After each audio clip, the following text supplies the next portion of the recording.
Hi hello yes good morning to ఈరోజైతే tent ఇక్కడ వేసేసుకున్నాము.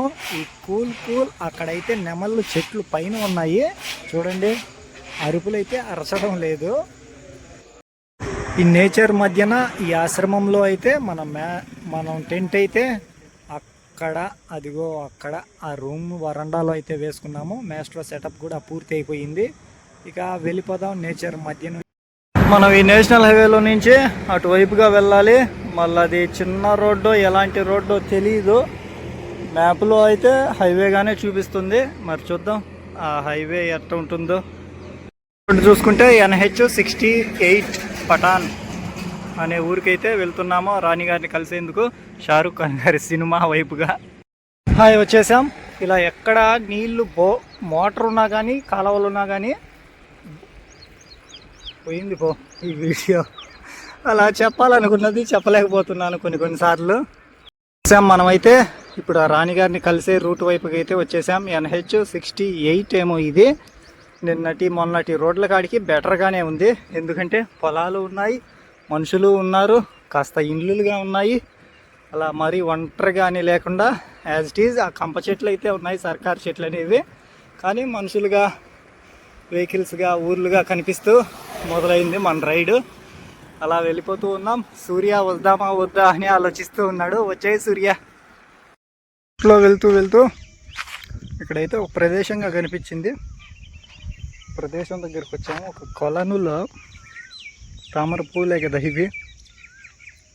ఎక్కువగా లేవు, ఉన్న కాడికి బ్యూటిఫుల్గానే ఉన్నాయి.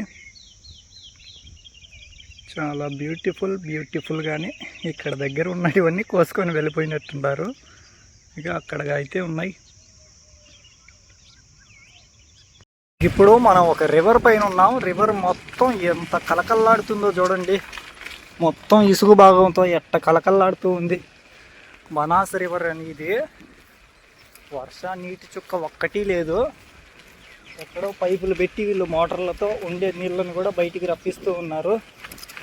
మరి వర్ష లేదో, ఇక్కడ డ్యాముల నుంచి నీళ్లు వదలడం లేదు, లోపల ఉన్న నీళ్ళని సైతం బయటికి లాగేస్తూ ఉన్నారు.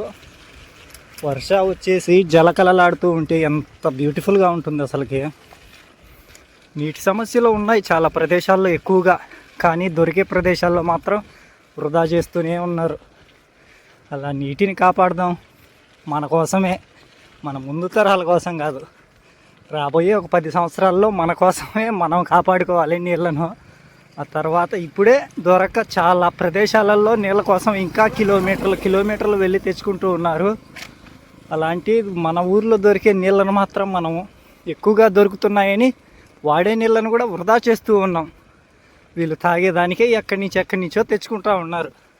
ప్రతి నీటి బొట్టు విలువ తెలుసుకొని వీళ్ళు వాడుతూ ఉన్నారు. మనకు కూడా తెలుసు నీటి విలువ, కానీ మనకు ఎక్కువ దొరుకుతుంది అని చెప్పి వృధా చేస్తున్నాం. మన టోటల్ ఇన్ని రోజుల, ఇన్ని నెలల, ఇప్పుడేనే కాదు లాస్ట్ ఇయర్ ట్రావెలింగ్లో అయినా మనకు కొత్తగా కనిపించిన జంతువులుగా అంటే ఇదిగో ఇక్కడ ఇవి అడవి జంతువులుగానో మరి ప్రాంతపు జంతువులుగానో కనిపించినవి అయితే ఇవి.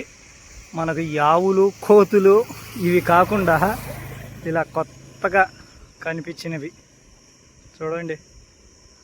కొత్త జంతువులుగా అంటే అడవి జంతువులుగా ఇవి ఈ ప్రాంతంలో ఈ రివర్ దగ్గర ఉన్నాయి. ఒక గుంపుగా ఒక 10 వరకు ఉన్నాయి చెట్లలో అలా వెళ్తూ. ఎన్ని రకాల జంతువులు, మొత్తం ఈ జంతువులు మొత్తం ఇంకా కోవలుగా ఉంటే ఎలా ఉంటుంది అసలుకి. అన్ప్రెడిక్టబుల్ కదా. ఈ ఆవులు, ఈ మేకలు, ఈ కుక్కలు ఇవే కాకుండా కొత్తగా కనిపించిన జంతువులు ఈ ప్రదేశంలో. అమ్మో ఎన్ని ఉన్నాయి, అమ్మ బాబోయ్, మొత్తం అయ్యే కదా జంతువులు. ఇక్కడ అరుపులు వినిపిస్తాయి. నేను మొబైల్ తీసేటప్పటికీ ఆ అరుపులు అనేవి అయిపోతూ ఉన్నాయి. ఒకటన్నా బ్యూటిఫుల్గా ఒక నెమలి పింఛం విప్పి కనిపిస్తుందేమో అని వెతుకుతూనే ఉంటాను అనుకో, ఓపెన్ ప్రదేశంలో అయినా కానీ అవి చెట్లపైన కూర్చొని అరుస్తూ ఉంటాయి. ఆ అరుపునన్నా రికార్డ్ చేద్దాము అనుకొని మొబైల్ ఆన్ చేసి తీసే లోపల నిశ్శబ్దం అయిపోతాయి. చెట్ల పైన ఉన్నాయి చిన్న పిల్లలైనా కానీ, కొన్ని పెద్దవి అయినా కానీ అలా నెమళ్ళు మోగిస్తూ ఉంటాయి ప్రతిరోజు.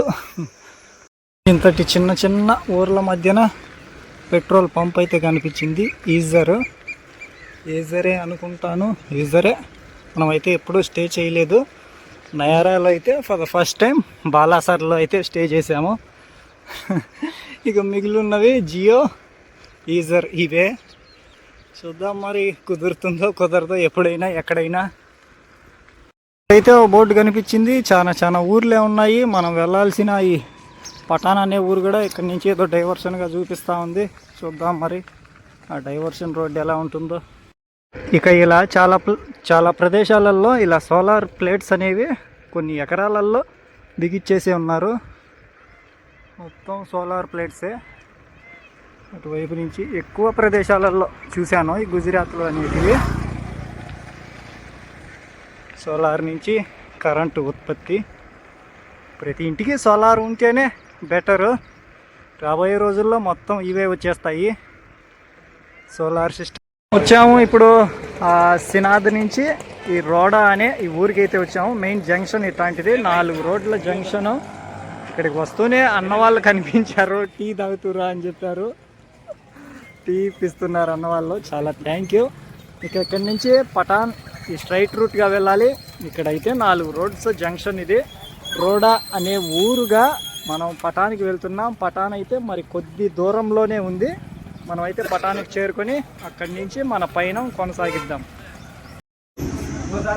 బ్రేక్ఫాస్ట్గా అంటే ఫస్ట్ టైం ఇదైతే తింటున్నాను. దేంతోనో చెప్పినారు, బాగుంది. అది తీయగా పుల్లగా ఆ విధంగా బాగానే ఉంది. దాంట్లోకి సాస్గా ఇది తినేసి మన పయనాన్ని కొనసాగిద్దాం. అయితే ఒక కెనాల్ నీళ్ళు అయితే ఫుల్గా ఉన్నాయి. మోటార్లు వేసి పట్టుకోవాల్సిన అవసరం లేదు, అయినా అవసరమే పట్టుకుంటారు. అలా కెనాళ్ళ నుంచి ఇంక పొలాలకి నీళ్ళు వెళ్తాయి. ఇక్కడ కూడా ఏదో ఉంది, తినేసి వెళ్దాం కాస్త. ఇదైతే ఆ రోడా అనే ఊరు నుంచి మనం వెళ్ళే పాటాన్ అనే ఊరికి మధ్యలో నర్మదా మెయిన్ కెనాల్ అయితే ఇది. నర్మదా ఎక్కడ మనం అక్కడ కదా చూసింది, సర్దార్ వల్లభాయ్ పటేల్ గారి విగ్రహం దగ్గర నర్మదా నది. అక్కడి నుంచి కెనాల్ అనేది ఇక్కడ ఇటువైపుగా వెళ్తుంది. ఇక మన ఇండియా పాక్ బార్డర్ వరకు ఈ నర్మదా కెనాల్ అనేది ఉంటుంది. చాలా అక్కడైతే ఇంకా గేట్లుగా ఉన్నాయి.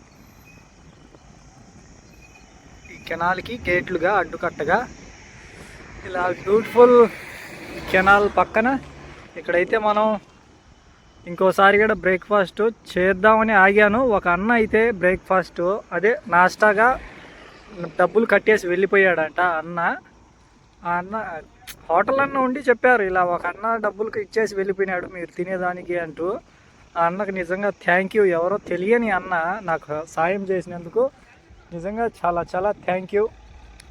సూర్య అయితే లేడు కానీ అసలుకు పనీను మొత్తం తడిచిపోయింది, తడిచి మొత్తం అయిపోయింది. ఆ గాలి కూడా తోలడం లేదు అసలుకు. ఇమ్యూనిటీనా అదేదో ఒకసారిగా బిగిచ్చేసినట్టు అయిపోయింది. మొత్తం తడిచిపోయింది. బనీను మొత్తం అతకపోయింది అసలు శరీరానికే. సూర్య లేకనే వాయుదేవ మాత్రం పగబట్టినట్టు ఆగిపోయినాడు. గాలి చల్ల గాలిగా అంటూనే తోలడం లేదు అసలుకి. ఇట్లుండదు నా అవతారం. మొత్తం తడిచి మొద్దయిపోయి ఇంకా కొద్ది కిలోమీటర్ల దూరంలోనే ఒక 10 కిలోపే తెచ్చేసాను రాణిగారి ప్రదేశాన్ని. ఆ లోపల ఆరిపోతే కాస్త ఫ్రీగా తిరగచ్చు. మహానగరమే అదైతే. ఆ నగరంలోకి ఎంటర్ కాబోతున్నాము. చూద్దాం మరి ఎలా ఉంటుందో ఆ మహానగరం. ఇక్కడైతే మొత్తం గోశాలను అయితే చూశాను తిరిగి. ఆరోగ్యంగా ఉన్న గోవులు అయితే నిజంగా చిరునవ్వుతో భలే ఉన్నాయి. కాదంటే కొన్ని ఆరోగ్య స్థితి బాగలేని గోవులు ఏ విధంగా బాగలేకుండా తయారైనాయి అంటే, మనం వేసే వ్యర్థాల వల్ల వాటి ఆహారపు అలవాటును మార్చుకొని మనం వేసే బయట పడేసే ప్లాస్టిక్ను వాటి ఆహారంగా అవి స్వీకరిస్తూ వాటి ఆరోగ్యాన్ని శరీరాన్ని పాడు చేసుకుంటూ మనం తయారు చేసాం వాటిని. ఆ విధంగా వాటి ఆరోగ్యాన్ని మనం పాడు చేస్తున్నాం. బయట వ్యర్థ పదార్థాలు అనేవి పారేసి, ప్లాస్టిక్ అనేవి పారేసి అవి తినాల్సిన పచ్చ గడ్డిని సైతం మనం ప్లాస్టిక్గా మార్చేస్తూ ఉన్నాము. అట్లా ఆరోగ్య స్థితి సరిలేని గోవులను వీళ్ళు సంరక్షిస్తూ వాటి ఆరోగ్యాన్ని కాపాడుతూ ఈ గోశాల ప్రదేశాలలో వాటిని సంరక్షిస్తూ ఉన్నారు ఇక్కడ వీరంతా. ఇక్కడ ఒక చోటనే కాదు, చాలా చోట్ల ఈ విధంగా వాటి ప్రాణాలని కాపాడుతూ ఉన్నారు. వచ్చేసాము ఈ పాటాన్ అనే ఊరికైతే 0 కిలోమీటర్స్ ఊరి లోపలికైతే వచ్చేసాము. ఇక రాణిగారి ప్రదేశానికైతే వెళ్దాం. ఎక్కడున్నారో రాణిగారు. వచ్చేసాము రాణిగారి దగ్గరికి అయితే వెళ్తున్నాం. మరి కొంత దూరంలో రాణిగారు ఉన్నారు. మన రైడ్లోని ఎన్నో ప్రదేశాలలో ఈ ప్రదేశం కూడా ఒకటి. ఈ రాణికి వావ్ వావ్ అనే ఈ ప్రదేశానికైతే ఎప్పుడు ద్వారకాలో ఉన్నప్పుడు చూశాను.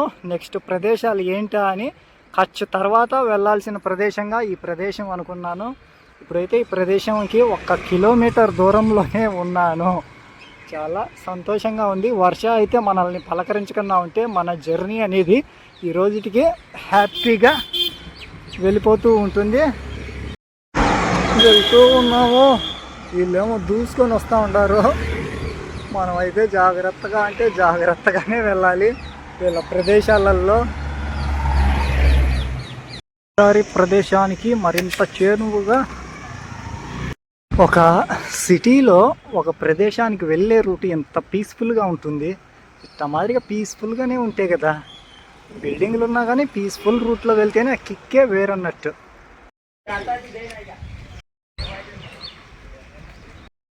పార్కింగ్లో అయితే పెట్టేశాను. ఆన్లైన్గా అక్కడ టికెట్ తీసుకోవాలి, ఇక్కడ ఎంటర్ అవ్వాలి చెప్పాడు అన్న. అయితే సైకిల్గా అయితే నేను బాధ్యుడిగా ఉంటాను, సామానికి అయితే నాకు సంబంధం లేదు అని చెప్పారు. ఇక లోపలికి వెళ్తే ఒక 25 నిమిషాలు సింగిల్గా అయితే మొత్తం తిరిగి చూసేదే ప్రదేశము. 25 నిమిషాల నుంచి పట్టచ్చు 50 నిమిషాల వరకు అని చెప్పాడు. మనం ప్రతి ప్రదేశంగా అంటే చూసుకుంటూ పోదాం. బ్యూటిఫుల్ ప్రదేశంగా ఈ ప్రదేశానికి చాలా దూరం నుంచే వచ్చేసాం. ఈ ప్రదేశంలో వితౌట్ పొల్యూషన్గా కూడా వచ్చేసాం మనము. ఇక లేట్ చేయకుండా లోపలికి వెళ్ళిపోదాం. బ్యూటిఫుల్గానే ఉంటుంది ఈ ప్లేస్ అనేది. రాణి గారిని కలిసేసి వద్దాము. మన మాస్ట్రో అంటే లోపలికి రాడు. మాస్ట్రోతో కలిసి ఈ ప్రదేశానికి వచ్చాము. రాణి గారిని కలిసేందుకు మాస్ట్రో అయితే పిలుచుకొని వచ్చేసాడు మనల్ని. ఇక మనం లోపలికి వెళ్ళిపోదాం. అసలు ఈ 100 రూపాయల నోటు ఏంటి అంటారా? నిజంగా ఇక్కడ ఉన్న ప్రదేశం అయితే వావ్. రాణికి వావ్ కాదు, అన్ప్రెడిక్టబుల్ వావే. నెక్స్ట్ వీడియోలో చూడండి ఎంత అన్ప్రెడిక్టబుల్ వావో. అసలుకి నేనైతే నమ్మలేదు, నిజంగా చెప్తున్నాను. అలాంటి సుందరమైన ప్రదేశానికి మేము వచ్చినందుకు మీకు అందరికీ థ్యాంక్ యూ. మీకు చూపిస్తున్నందుకు, మీరు చూస్తున్నందుకు ఇంకా హ్యాపీగా ఫీల్ అవుతారు. మేము ఈ ప్రదేశంలో ఉన్నందుకు మాస్ట్రోకి అయితే ఇంకా థ్యాంక్ఫుల్. ఎందుకంటే వితౌట్ పొల్యూషన్గా మేము వచ్చేసాము ఈ ప్రదేశానికి. Thank you maestro.